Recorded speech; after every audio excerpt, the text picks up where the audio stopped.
நாங்களுக்கு பிறந்த ஐந்து எனக்கு ஆள் அடையாளம் தெரிய வேண்டும்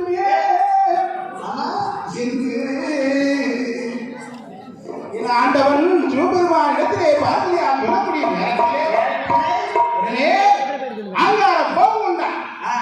பாடக்கூடிய வேணும் என்றால் எனக்கு சுருவம் மாற வேண்டும். யாருக்காவது ஒரு ஜெனத்து குறைய வேண்டும் என்று எனக்கு யாரும் ஒரு இந்த உலகத்துல கிடையாது. அது எல்லாருக்கும் அதனால சிவபெருமான அழைத்தான் கொண்டார் என்றால் ஆனம் என்ன சிவத்தின் அமுதமான சிவனுடைய மானதாமி ஆனமனத்தாருடைய முண்டல் அவதரிக்க வேண்டும் பேச்சு பெருமை தத்தி என்று அங்கே அங்கார கோபம் உண்டு. அது யோருமார் பிரம்மனுடைய நடுதீரத்தை பிரம்மனுடைய நடுதீரத்தை